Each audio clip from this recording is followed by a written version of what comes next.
Hello once again, Common of Heroes community. I'm KG, and I'll be bringing you yet another Common of Heroes game commentary. I'll be taking the first slow moments of the game to introduce the players on the map, and for the time being, we are paused at the 5-second mark, and we will be unpausing in 3, 2, 1. Unpaused. 6, 7, 8, and going. So, in the north of Ruins of Ruin, we have player MagnusDunLithuaniae playing as the B, and from now on called just Magnus. And in the south, playing as the US, we got ToXicFood. Surely not something you want to have in your stomach right there. As I said already, the map is Ruins of Ruin, a map that is kind of a late addition to the Company of Heroes map pool. Late in the sense of the Company of Heroes timeline, of course. And it features a lot of buildings, a lot of narrow corridors, blind spots, really sweet positions for mines. I think it would favor, mine-heavy play a lot. And it also features two important cutoffs to either side of the map, reminiscent of the cutoffs found in industrial riverbed. And that makes me think, is there a secret plan going on in the map introduction that wants us to fight and struggle for those cutoffs so much? Actually, nothing of this is gonna happen now. We have actually a jeep out first by the American player, which is kind of weird, but playing against the B, I think it's a sound choice because that jeep is gonna hand down the Kettlebrat. However, B Grenadier squads are nearby, Panzer Grenadier squads are nearby, they're gonna chase off that jeep, and the Kettlebrat is gonna go on safely capping that medium munition point in the northeast. And previously it had capped the medium fuel point just to the southeast. So a nice solid opening by the B player, solidifying his position in the east, protecting his Kettengrad with his Panzer Grenadiers, and not allowing that jeep's harassment to cause any amount of serious damage. Now what he needs to do is connect that medium fuel point, and I think he's gonna do that just right now. The American player, realizing that the jeep is not gonna pay off for the time being, retreats the jeep back to his base, where it's gonna be repaired by those engineers, and focuses in the west, sending his second unit out of his barracks, a rifleman squad, there along with his second engineer squad. So the map, if we take a look at the tactical map, we'll see that it's exactly kind of split in half, with that, the region in the middle being up for grabs by either player, while the P player plays really aggressively and tries to go for the cutoff right outside of the American base, but changes his mind. He's going to take cover nearby, in the nearby house, with all three of his, actually one P Grenadier squad in the house and two outside. Jeep back on the field, trying to find the Kettengrad once again. Does so, drives the Kettengrad off the medium munition point in the southeast, and I think the Kettengrad is going to be fine. The P player just drew his, his two Panzer Grenadier squads away from that house and tries to hunt the jeep once again. I think this kind of harassment by the American player does pay off, in the sense that, limits the P player around that territory, not allowing him to venture into the east, into the west, and take back the American territory, which is kind of, gaining in size, and subsequently, the American player is going to get a lot of resources early on, and you may not want to have that happening. Now the American player pushes out from his base with two rifle squads, and one engineer equipped with a flamethrower, the PE player has no choice but to retreat. Now he has taken cover in a green cover, focus firing the engineers, which is a very, very good move. And if we have incendiary grenades, that's a nice tech choice. It's gonna prevent the American player from pushing up and lobbing, with his riflemen. And I could say that's a pretty good defensive stand by the PE player, but he still has to address the issue of the American player taking control of a large portion of the map. Now the Kettenbrad is once again free of jeep harassment, capping that southeastern victory point. Victory points that up to now have not been in the interest of either player. The middle one is still uncapped. Victory point wise, I don't think we are in for any significant surprises or anything. Two big grand squads still nearby the southeast victory point. However, now the American player has taken that all-important big house, is opening fire on those two big grenadier squad while closing in with two more riflemen. Incendiary grenade going into the house, causing some damage. Second incendiary grenades to the rifles that were approaching, forces one squad to retreat.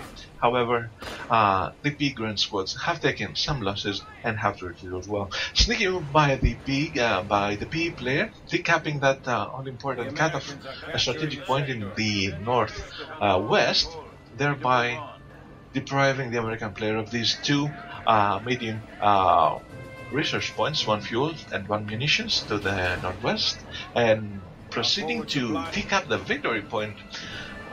However, a rifleman squad is nearby. Good move by the PE player, taking cover with his bigger squad just behind that truck. That rifleman squad is so low, it does have to retreat. It's not gonna make it. Oh, two squad members, really low health, but it still is going to survive. Another rifleman squad approaches that position to take on those big grants and most probably drive them off the field.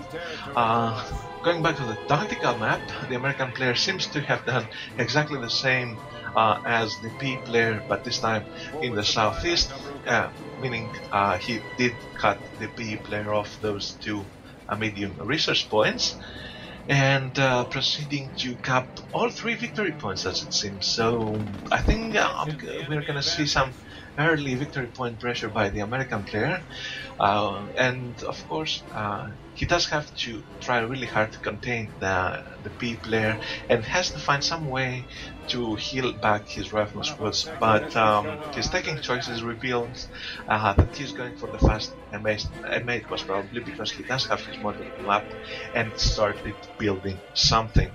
The PE player, on the other hand, has his light 80 half-proc out already. He already has his Panzerjäger, his Kampfgruppe, and his Panzer Support Command up. And most probably he is going to be ready, I think, for the M8 that's going to come out. Now the light 80 half-proc is in a slight danger. It has to move out of that territory.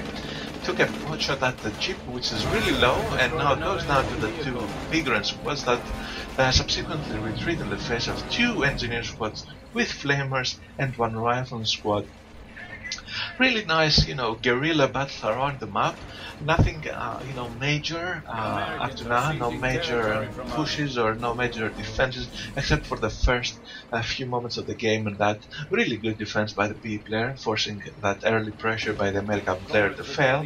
While the Kettenbrad, I don't know exactly what it was doing, and now does go down to the M8 that has come out from the motor pool. And the M8 moves to the northwest, trying to force those Pigran squads decapping the strategic point off, but it won't manage to do so. Light infantry half-track shooting and immobilizes the M8, and now the M8 is in grave danger of going down. The angle is very good for the light half-track. There are two rifle squads around, but I don't think there will be there in time. Actually, take that back. The PE and the light 80 half-track does have to retreat in the face of those riflemen.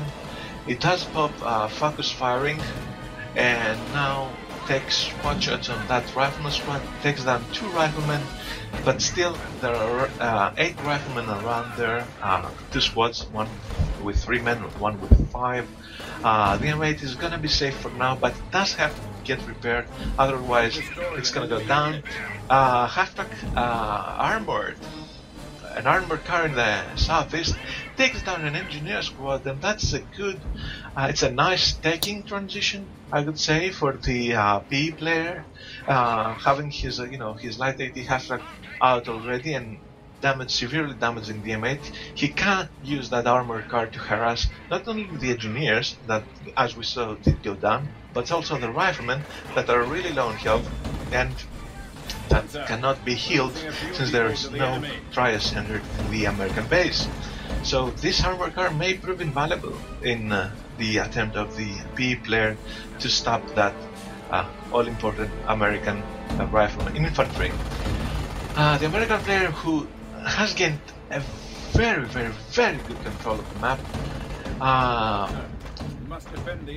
needs to keep that going and needs to find a way to I think he desperately needs a trias center, because those riflemen, if they're gonna eventually be in very low health, even with even with a full squad, and that is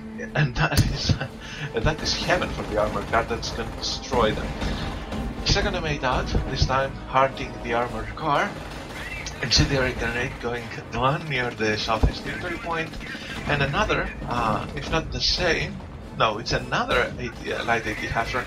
Very, very good positioning by the PE player, covering both his northwest as well as his southeast front with light AT half-tracks. Technically, he nullifies the M8 threat, and now he may even kill that M8. Yes, he does. And that light AT half-track will be free to go back home and probably get repaired, unless that second M8 that was previously in the northwest catches up. However, there is that second light AT half-track in the PE base that has been repaired and now moves out of the base. Probably is going to immobilize that M8. One shot. Armor car did manage to kill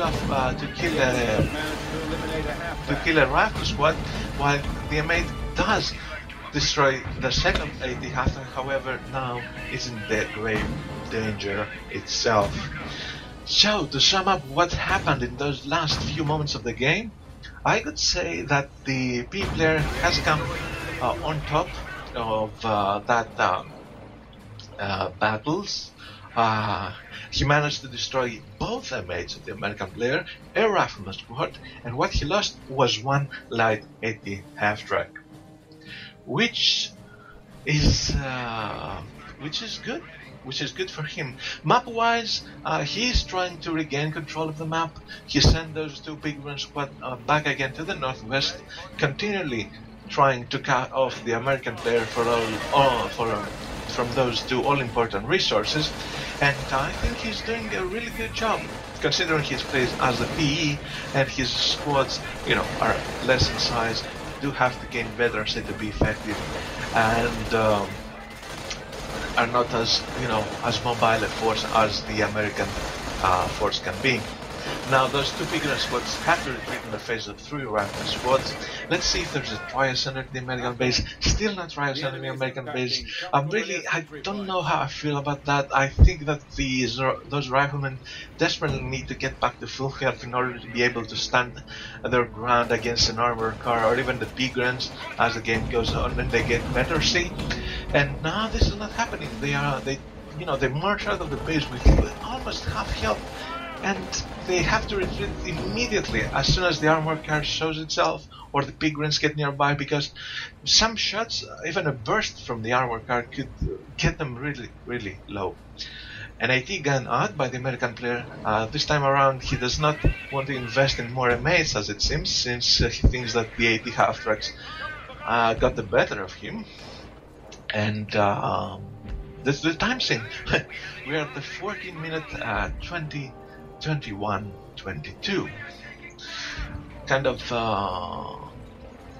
an attempt by the American player to chase off that Kettenkrad in the north doesn't exactly pay off. Now he has kind of trapped his Rapmus